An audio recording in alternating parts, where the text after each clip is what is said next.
What's up, everybody? This is Cigar Shopper Laird Mayhew coming at you with another cigar review. Today I've got the Undercrown Maduro by Drew Estates. Stay tuned.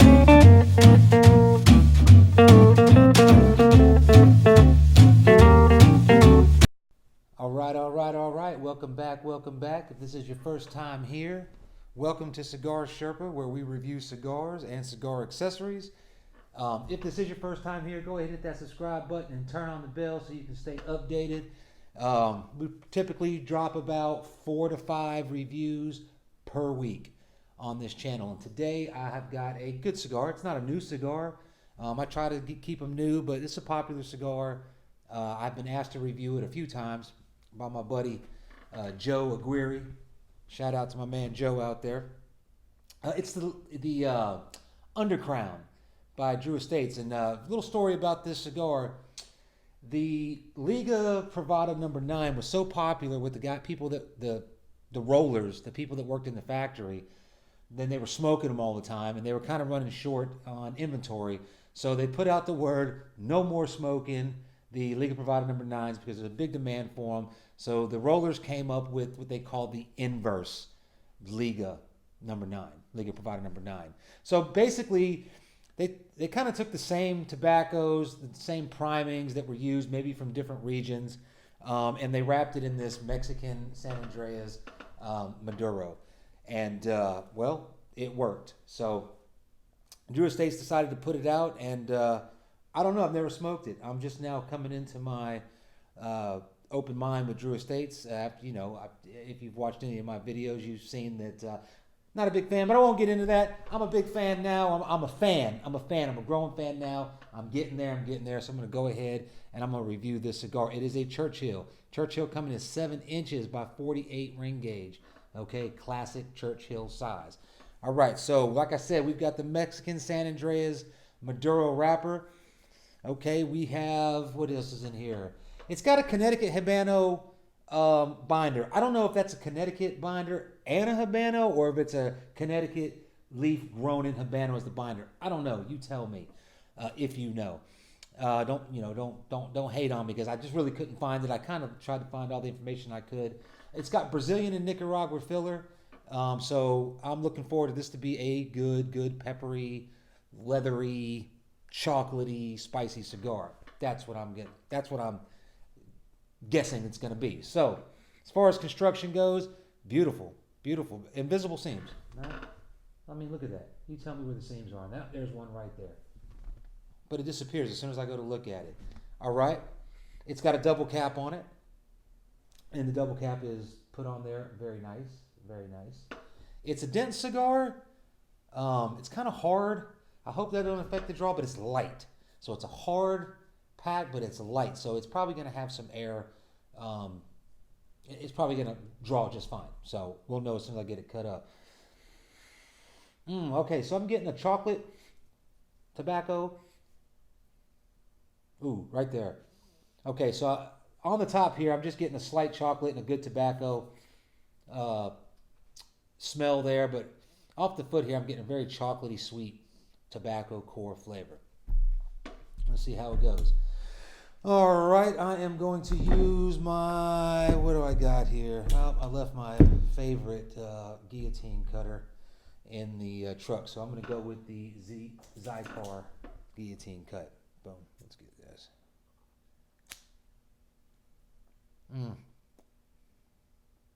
Okay, it's a little loose. Like I said, it's very dense. It's very hard, but it's light. Okay. Well, I pulled this out of the humidor at Anstead's here in Fayetteville, North Carolina, my local tobacconist. And it's been in my humidor ever since. It's not dry, it's just the way it's packed. It's going to be a fast smoker if it stays like that. Cocoa, coffee, sweet cocoa and coffee. All right, lighten it up again with the Vertigo. Gonna go ahead and toast the end of it.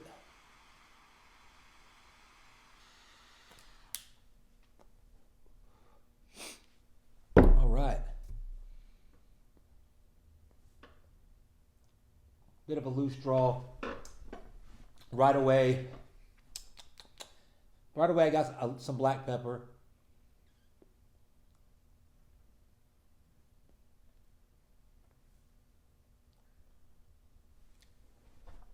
Kind of a woody. Getting kind of a woody taste there. I don't know. I think this draw.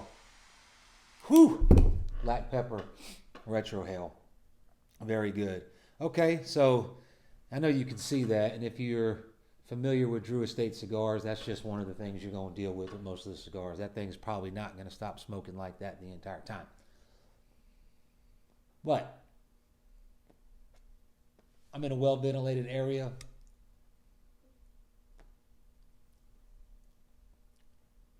All right, so I got the initial black pepper along with some cedar wood taste. It's starting to kind of mellow out now as it gets going. I think I'm tasting a little bit of black coffee in there.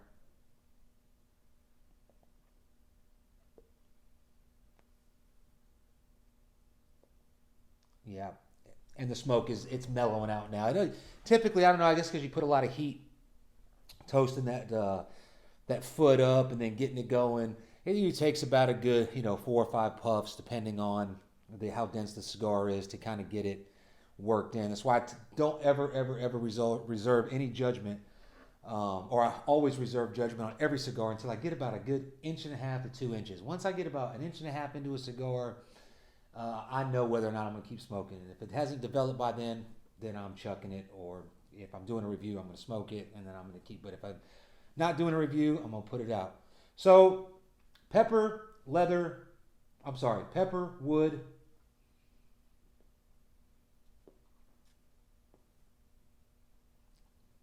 black coffee. I'm picking up a little bit of sweetness. We'll see how that develops. I will come back after when I get into the first third, maybe going into the second, and see how that's going to develop. Stay tuned. All right. Well, we're about just an inch into this cigar, and I'm already having a little bit of a burn issue here, but it's not bad. This thing smokes. I had to open up a few more windows and let it air out because of the way this thing puts off the foot smoke, and that's just one of the things that I typically don't enjoy from a Drew Estate cigar. And I never even bothered to. I said in some other reviews, I was going to look it up and see why what caused it, or if they were looking for it, because obviously they know that. So it's just something that maybe you guys enjoy and some people like. I guess it doesn't bother me as long as I'm not in my car, or I'm not in a parlor or a lounge or in someone's house playing cards and it's just smoking out the entire room. But flavor transitions, not so much. I mean, I still got black pepper on the palate. It's on the retrohale. I've got a leathery, woody taste. I don't know. It's not really leather. It's not wood. I got a really strong black coffee. Like if you doubled the amount of bean in your recipe in your little grinder and ground it up, put it in a French press, filled it halfway up, let it sit for about 10 minutes, and then pressed it out and drank it, it would be really sledgy, oily, and overly strong, I would think. So this cigar it's listed as a full-bodied cigar. I've heard tell that it's a medium-bodied cigar, maybe in a bigger ring gauge, but this 48 ring gauge, it's full strength, full flavored, full-bodied, according to my senses. The smoke's creamy, but it's got a short, dry finish, okay? And it's a little woody. I almost feel like, it almost tastes like I'm burning leaves in my backyard. And that's the sensation that I get. It's like leaves off the ground burning, and I got some in my mouth. It's really sooty tasting. So I'm not really enjoying it so much. I mean, it's not bad. I'm still picking up the creamy. It's got, with that leathery wood, I guess there's almost a sweet, earthy core trying to work its way out. It's not really coming through for me. It's burning. It's got a loose draw, so the smoke's hot. So I'm trying to kind of sip on it. And I don't know. Let's see how it plays out. I'll be back. All right. I'm about 1.5 inches into this thing. It's burning okay. It's a little uneven. Look at all that foot smoke coming off, and I want to show you something. It's the reason why I piped in before I actually got into the second third of the cigar. I have got all this smoke coming off.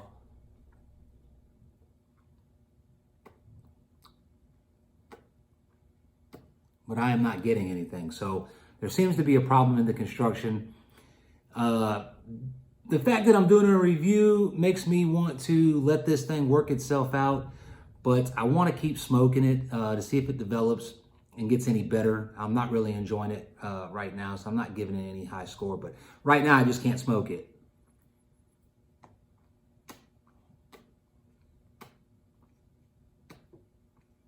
I mean, and I'm getting nothing, and it's sooty. So I'm gonna go ahead and I'm gonna let this thing die out. I'm gonna try to see what the problem is. I don't have any holes or anything. I just think it's knotted up somewhere. But flavor transitions really hasn't transitioned at all. I thought right before that happened, I started to detect a little bit of a spicy cinnamon-y flavor, but it was very faint, and then that happened. So I'm still, it's slightly earthy, like a burnt earth. I'm just not enjoying it. It reminds me of pine needles almost. So I'm going to put this out. I'm going to kind of play with it. I'm going to see what I can do to get this thing back going. And hopefully it develops a little bit more flavors, or I'm not even going to finish this thing. I'll be honest with you. Stay tuned. All right. Coming into about the halfway mark. I got that little kink worked out. Not exactly sure what was going on. I had to let it go out completely. Blew all the smoke out of it, and then I had to go and just clip off that burn part. And there's kind of a hole right there. So there must have been some kind of chunky something stuck in there, was plugging it up. So overall, I'm not really enjoying this. It's been way too much work. It's putting out a ton of smoke. Like I said, that annoys me. Flavor-wise, it's not that bad. Like I said, it hasn't really transitioned at all. I started to get a little bit of that cinnamon. Well, here we go, look. So, I can't even get no smoke on it. So, maybe I just got a bad one. That could be it. Before that started happening, I was getting the peppery.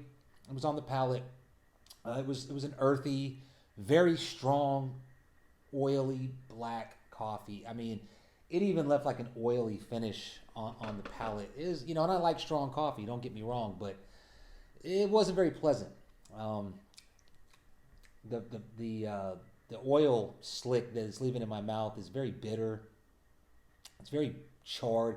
It's almost like if someone ever put their cigarette or their cigar out in your beer, and you didn't know it, or they stuck it in the bottle, or you did it, whatever happened, and you grabbed it because you weren't paying attention, and you drank it, and you kind of got some of that ash in your mouth. It's not very good. Man, I don't know. I'm gonna try. I'm gonna make one more attempt. I'm gonna try to correct this burn up a little bit, and then I'm gonna try to get it going. But if it doesn't work after that, I'm gonna go ahead and call this a dud, and then I'll give you my opinion. Like I said, you already know it. You can look at the expression on my face. I'm not a fan of this cigar. I'm not a fan of the flavor profiles. It's almost like it's almost like someone sat down to make a strong full-bodied cigar just for the sake of making a strong full-bodied cigar. It doesn't taste very balanced to me. So I'm gonna, like I said, I'm gonna get back at it. I'm gonna play with it. Now it's burning really good, but I just can't get no smoke on it, and you can't get enough smoke on there. It causes it to almost be bitter and zingy, but not in a good way. So stay tuned. All right, we seem to have worked it out a bit. It's burning, fairly even now. I'm getting pretty good smoke, I guess. I'm still having to work. I feel like I'm having to work too hard. With all that smoke coming out, it's just not coming into my mouth. I'm not getting it. There has been no flavor transition at all. I mean, we started with the black pepper, the earthy, and that really, really strong black coffee, like overly strong black coffee, and it's still there. Okay, it's leaving a real sooty, oily taste in my mouth, and I'm just not digging it. I'm having to work too hard to keep it going. Getting this close towards the end there and having to pull so much to get smoke, it's starting to heat it up, and it makes it kind of acrid. So I'm going to go ahead and deep six this one. I'm just not going to be able to finish it. Overall, for $10, just over $10, I'm a little disappointed in this cigar. I'm not saying it's a bad cigar. Like, that's the beauty of cigars, man. You may like that flavor profile. I'm not sure exactly what it is, because I really love the Mexican San Andreas wrapper next to the Connecticut broadleaf. It's my favorite wrapper. It's got the, what did I say it had? It has the Connecticut Habano binder. I typically like, Connecticut Habano wrappers.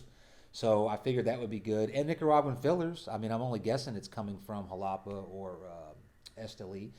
But maybe it was the Brazilian tobacco thrown in the filler. Maybe that's what was giving it that more full-bodied flavor that the people who rolled the people that rolled the cigars, what they were looking for. It's more to their taste. It's just not for me. The construction, it looked really nice. It was very light and dense. It was almost dry, but it wasn't dry. It wasn't dried out. Been in the humidor, pulled it out of the shop at Anstead's. It was in great shape. There was no cracking and nothing like that. It had a good smell. It had a good pre-draw. It just fell flat for me, so I'm not going to be able to finish it. The daily arsenal, no. For me, no. I'm probably, if somebody gives me this cigar, if you want to send me one, if you think this is your favorite cigar, and you're like, Laird, you just got a bad cigar, you got to send me one, because I'm not spending another $10 on that experience. Okay, it's just not happening. Send it to me. Send me a different size. I'll review it. I'll tell you, and if it changes my mind, it'll change my mind. So for $10, it's definitely not making it into my daily arsenal. No. It got a 91 rating at Cigar Aficionado, so, I mean, I don't know. Like I said, different strokes, different folks. So I'm going to go ahead and call it. This has been your Cigar Sherpa, Laird Mayhew, reminding you it's 2020, so be polite to everybody that you meet. It's that easy. Just be polite. But always have a backup plan, because you never know if you have to shoot them in the face. I'm out.